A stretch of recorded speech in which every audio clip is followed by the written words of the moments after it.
We're here with Steve from Nightforce. He brings in all the scopes for Australian market. He's going to talk about the history of Nightforce in Australia. No worries, certainly do. As Todd said, I'm Steve Smith from Nightforce. I'm the sales manager. A bit about Nightforce itself, for starters. Nightforce is part of LIghtforce. LIghtforce is a parent company. LIghtforce came about from the owner of the company, Ray Dennis, wanting a better spotlight. He did develop a better spotlight, an outstanding product, and then decided to have a rifle scope that could match that outstanding lighting product. And basically, what we've got now is the Nightforce NXS type scopes. We've been doing rifle scopes now for 20 years, so we're in our 20th year. So we believe we've got a lot of good products to show.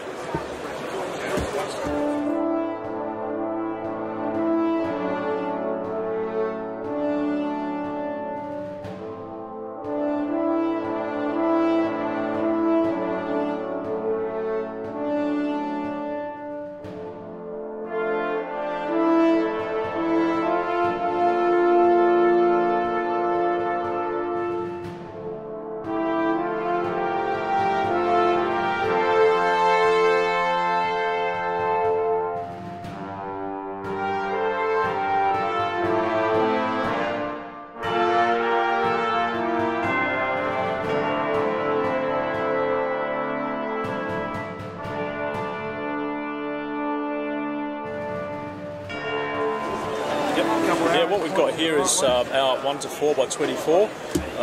It's a true 1-power variable, goes from 1 up to 4. This particular model has the zero-stop turret on it and also a windage limiter. What it does, that just limits the amount of wind that you'll actually dial in. Why that is, you really should be dialing minimal wind in on an optic like this anyway. This product, incidentally, is developed by us and the US Navy SEALs and Crane Industries, to be exact. So it has quite a pedigree. Excellent bit of kit. That'd be good for our bush, for Australian. Yeah, absolutely, it would be. A lot of guys use these on Remington 7600s, and they utilise this because it has a fast acquisition reticle called the FC2, which allows you to get on your target very, very quickly. Nice, light, and compact. Doesn't look too big on a compact rifle. Yep. Next of all, we've got the 2.5 to 10 by 32. Again, has a military pedigree on it. As per usual on all Nightforces, they're all illuminated, the reticles are illuminated. On the compact series, the illumination is a variable illumination. On the larger ones, it's an on-off. But this goes from 2.5 to 10, 32mm objective lens. Transmitter's much lighter as some 50mm objective lenses, all to do with the way it's made. Again, good general hunting scope. Used on a lot of general hunting rifles, 270s, 30-06s and so on. This particular one here is one of our first focal plane models. From the outside, it doesn't look too different from the other NXS models, but on the inside it's quite a bit different, totally re-engineered. First focal plane, so basically the reticle being back here, the magnification is all done, everything forward of the tube. So that means the reticle will increase in the same ratio as your target.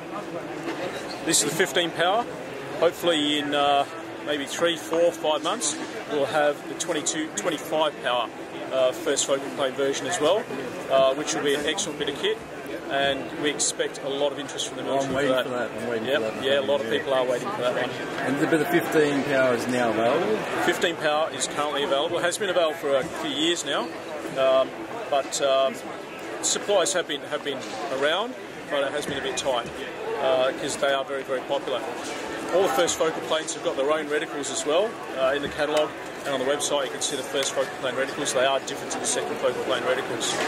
And so obviously with the advantage for you guys importing them, if there's an issue, which with Nightforce really, we all know their quality, if you had an issue, it's a lot easier with having a local distributor to deal with. Absolutely. Well, the word importing them, yes, we do import, but we're actually Nightforce.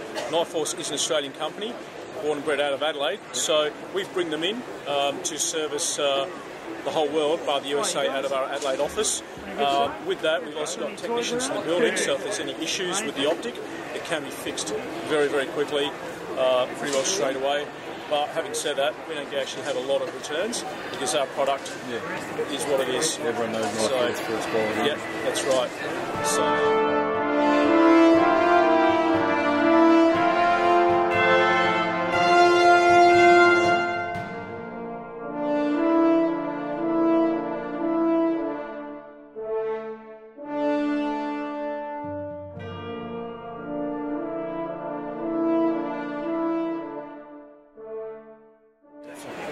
This here is actually showing the internals of the Nightforce product.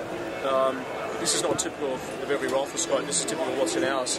From the back to the front, you've got multiple bits of glass, but as you can see, they're all in cells, as is the objective lens. The reason why they're in cells is because to help protect them, but each cell as well is then bonded into the tube, so it's not glass on tube, it's glass and cell onto tube. The bonding itself is a proprietary bonding which is actually malleable, so if it does take a knock it won't actually break the seal, it'll actually retain its integrity. The tube as well, you see it's 3mm thick, most tubes are 1mm thick. This tube here, it's called the erector tube, it's where the magnification's done. The erector tube is actually made of Brazilian, so it's silicon impregnated bronze, so lifetime lubrication. Why it's lubricated is so it doesn't fall anywhere, because it moves around. Because as you adjust the turrets, it moves the erector tube up and down, left to right. If it falls anywhere, it's obviously going to stick, and you're obviously going to have point of impact problems. In this position here is normally a leaf spring, obviously it can't be on the cutaway because it's where it's been cut away, and it's in a third opposing position. The reason why it's a third and not two springs is so the springs don't fight against each other.